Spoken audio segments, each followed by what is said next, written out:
What is up, Frosties? This is an assembly video from a complete teardown and detail strip of the Smith and Wesson M&P 45, 45 to 9 mil. Again, everything's the same. The only thing I took off this time was the where I could have a thumb safety installed if I wanted to. I just took the sides out to show you, and they just come out. They're these little plastic tips that just slide right in.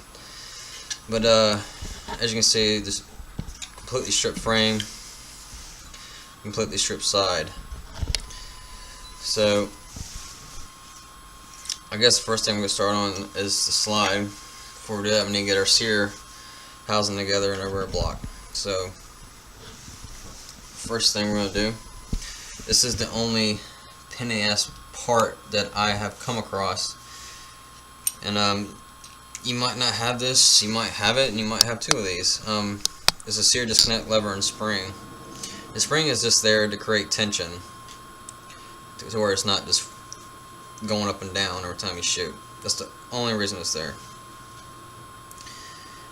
And there's really no easy way of doing this, so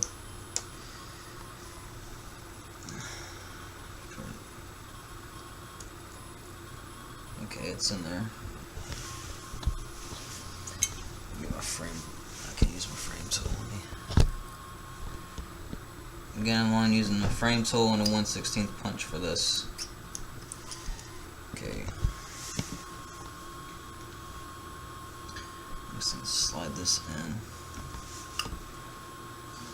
I try to actually. Let's see.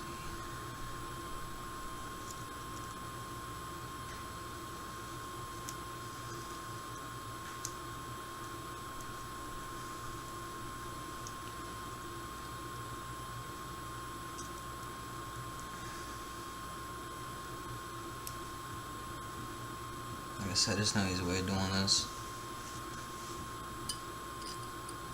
So I'm actually going to do this. So I'm just going to bend it up a little bit.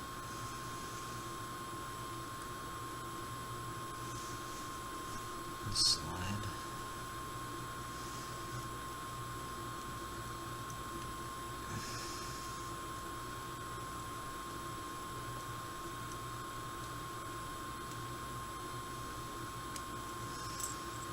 Thought I had it in there.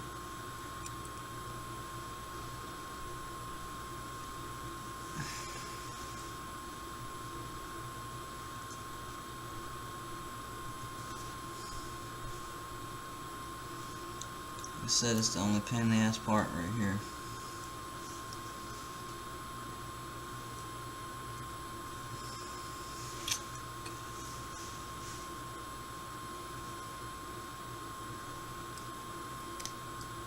Almost at it.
Let's skip ahead here.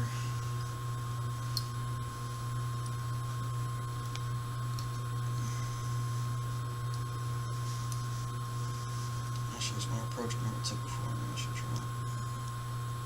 Let's go under.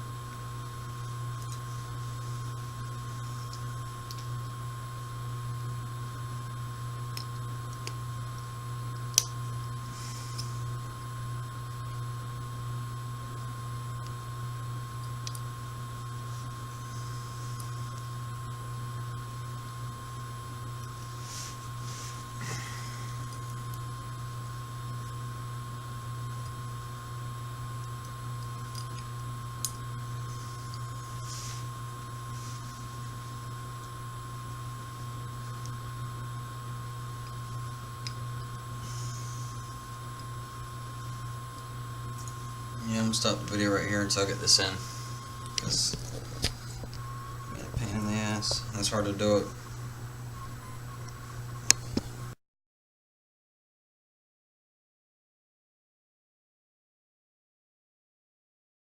Alright, I finally got it in there. So I'm just gonna align everything.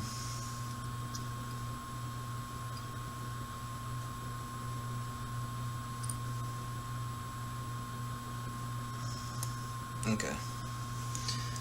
Sear disconnects installed. Now we need to put our sear in.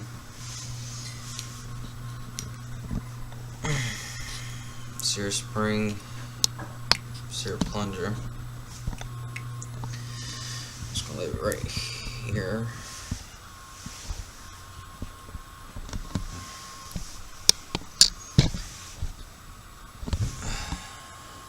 So you can see what I'm doing.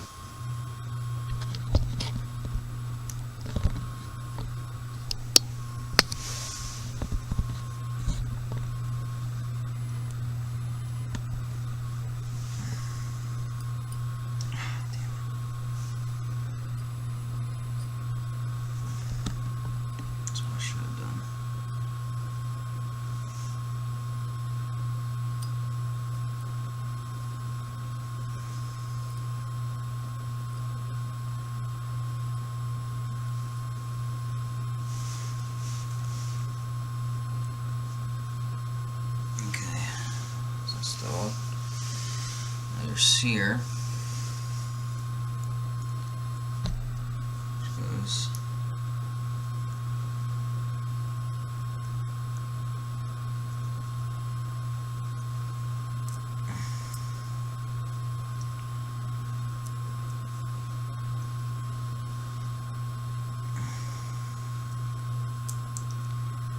okay. And then install the ejector. Slide it in like so. Get your pin.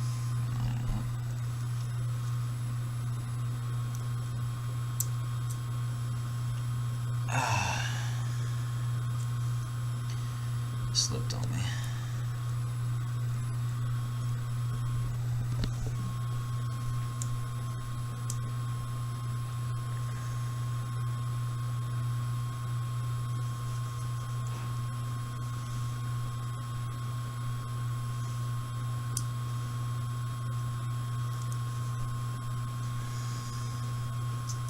There we go. And that's installed and it shows how it's working. When I flip this sear disconnect down, this should rise up. That means everything's working. And this is completely done. Okay. Let's go ahead and install some safety blocks. If you don't have it installed like me, which I wouldn't want to.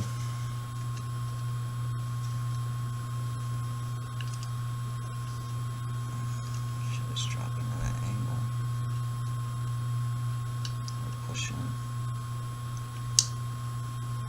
There we go. Get the other side.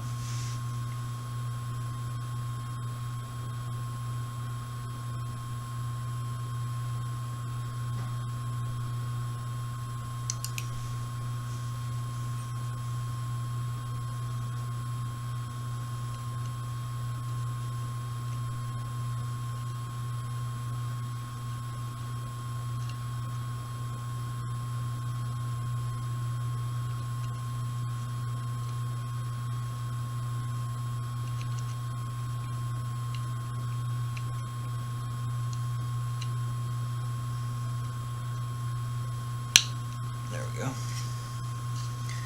Okay, I'm putting our sear housing.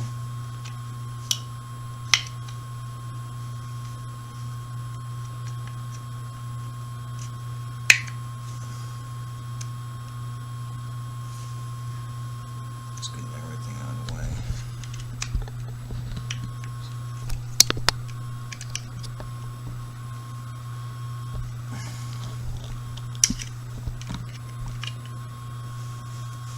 That's why it's turned back on. Just gotta be patient, guys. I don't have any better lighting, so it's kind of fucking with me.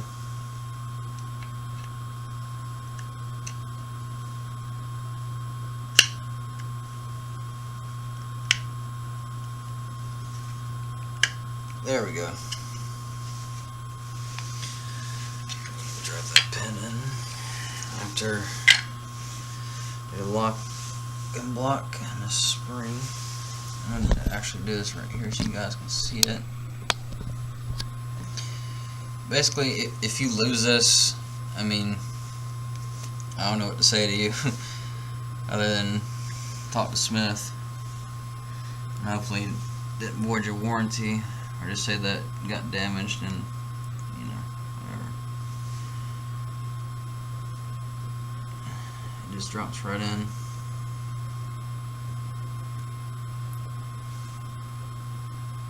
There you go. I like to put it in that way first and then rotate it if I can.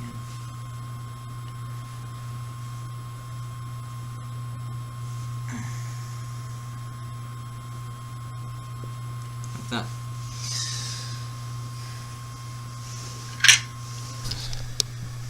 Can't put that in yet because we're going to install our trigger,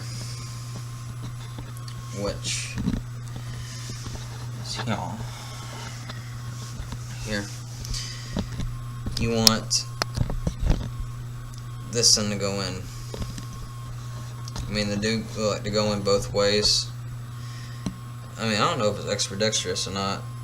I want to say it is, but I'm not sure because it only goes. No, it's not. Yeah, it's not.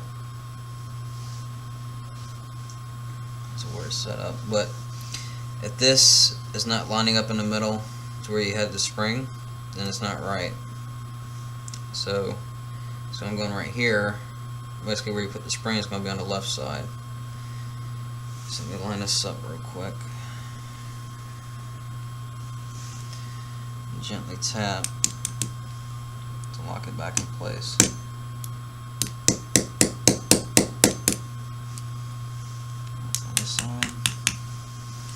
Flush, and there you go. You got the trigger bar installed. And the way this works is, with the one that's a hook is cut out, so I'm going this way, and you're gonna fold it over.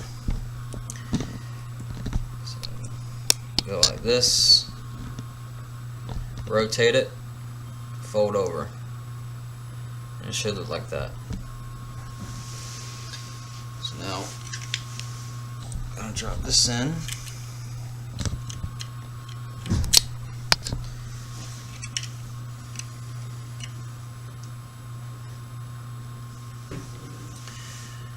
And slide catch and release goes right over the trigger, just like so. Let me put our front lock and block in.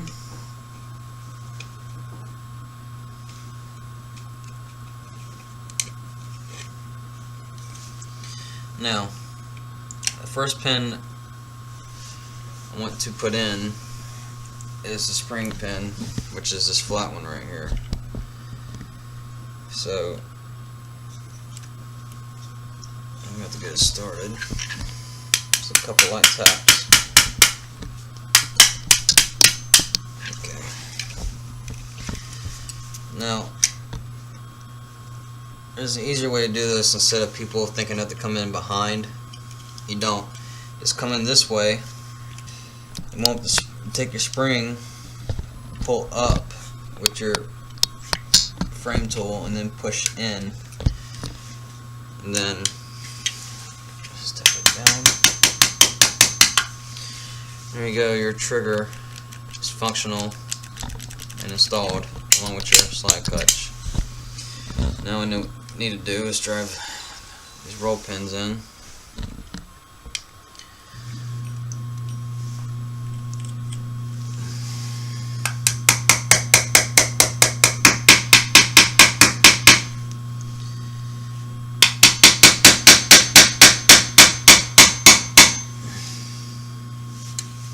Why that one's so hard to go in?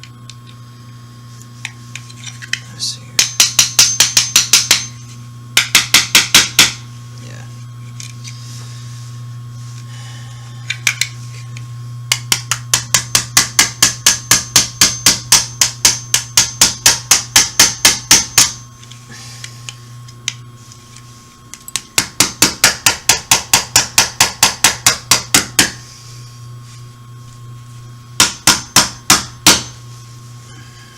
Flush on both sides.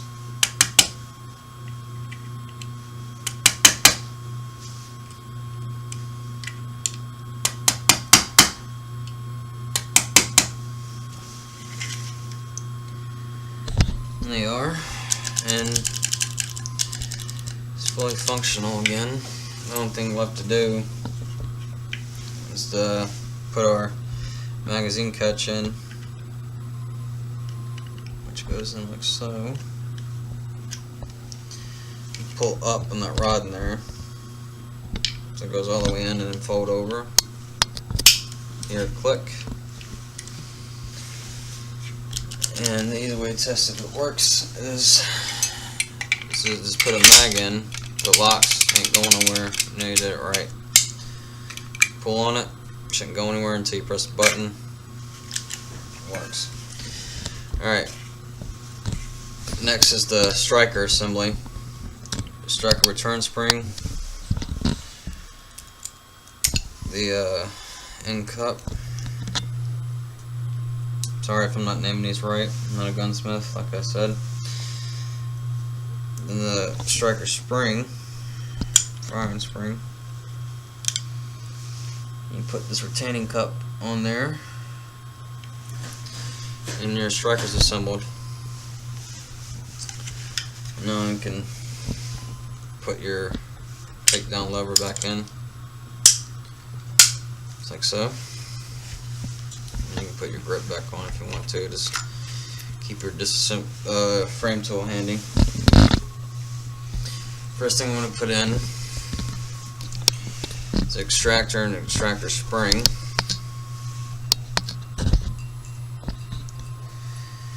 You can put this in both ways, but you need a 1/16 punch.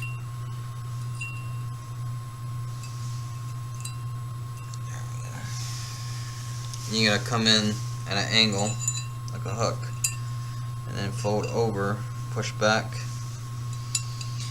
and push down. Put your little pin. And just get it started.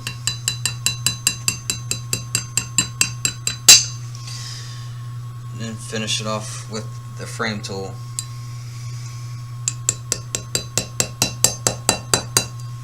That way it's automatically even on both sides. Okay. Now insert your striker. You push down on the button so you can push down further, until it clicks all the way down. This goes in very simple. You just slide it in from the side, push it in, and that's assembled.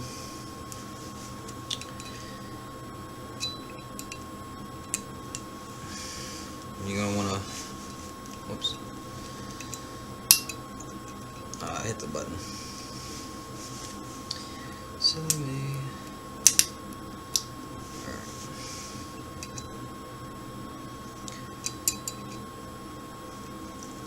Pull it down right here, slide the plate over, check your striker, turn spring. It's functional, then start our barrel, recoil spring, guide rod, then assemble your pistol. Sometimes they'll lock back automatically.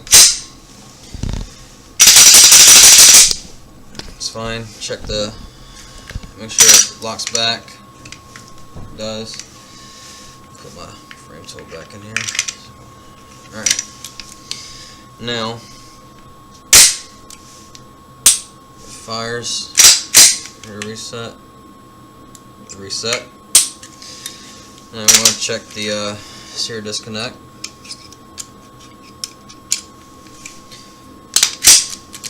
It works. It doesn't. It releases as soon as you push a mag in there. So next time you cock it, it should fire. And it does. And put the magazines together. The hooked end goes on the bottom, curved end goes on top. So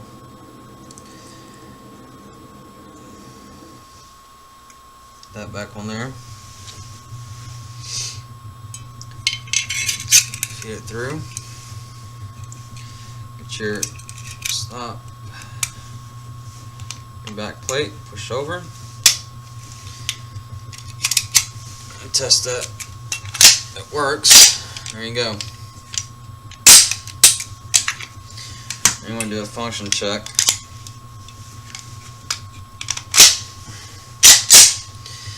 And it should, when I pull back, I don't have any dumping rounds, so okay, that works just fine. Chamber's empty. Still fires. Now, same thing with your extended if you haven't extended. There's a reason why I bought the extended, and I'm about to show you. Okay.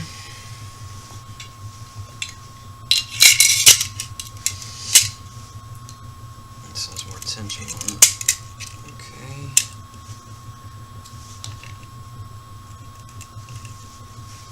Alright. So now what I'm going to do, so 3 rounds on my standard 10.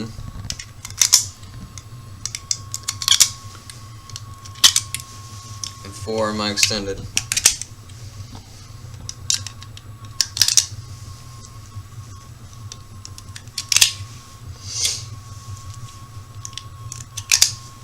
Now, the chamber's clear. And I'm going to do 2 things with this. See if it feeds, which it does. Next thing, I'm going to put it back and start spitting them out. It works. This is why I bought the extended, because it automatically releases the slide and loads around. Just like that. 1, 2, 3, 4. This weapon is fully functional. And that's the full reassembly of your Smith and Wesson 45 M&P. Subscribe, like, share. It all helps. Stay frosty, guys.